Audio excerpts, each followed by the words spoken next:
होते हैं? किसी को पता है कौन से जन्म होते हैं सीता देवी के? सतयुग में वो वैदेही के नाम से प्रकट होती है और बहुत बहुत ज़्यादा तपस्या करती हैं भगवान की।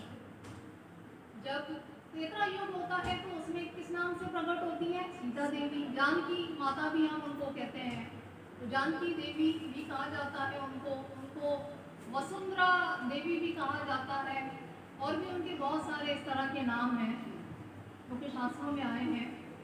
और द्वापर युग में किस अवतार में आती है, किस फॉर्म में प्रकट होती है, किस स्वरूप में प्रकट होती है? द्रौपदी के रूप में आती है। एक ये भी चर्चा जो है वो शास्त्रों में बताई गई है।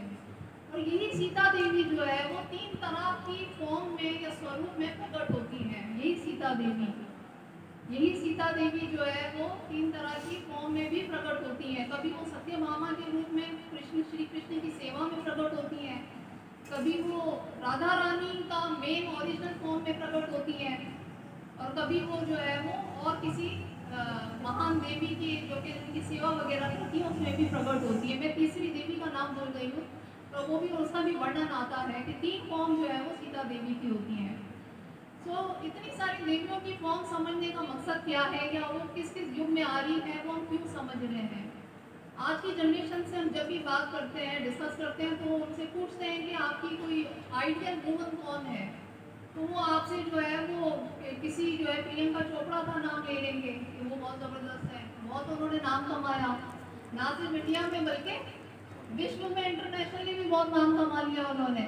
या फिर जो है वो करीना कपूर है, बहुत ज़्यादा जो है वो सुंदरता की देवी है वो। तो आजकल की जनरेशन जो है वो इस तरह के नाम लेकर जो है वो अपना पूरा जीवन उसी कल्पना के अंदर या उसी इमेजिनेशन में गुजार रही होती है। पर क्या इससे हमें खुशी मिल रही होती है, हैप्पीनेस मिल रही होती है, हमारा जीवन सक्सेसफुल हो पाता है?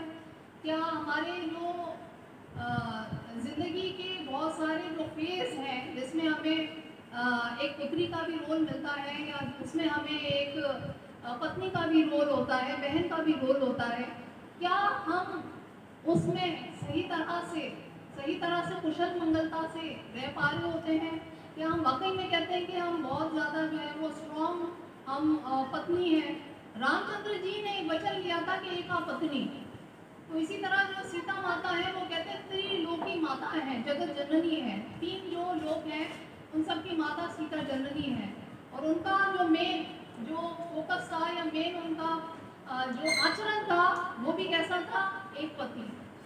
ऐसा ही था, उन्हीं की सेवा करनी है, चाहे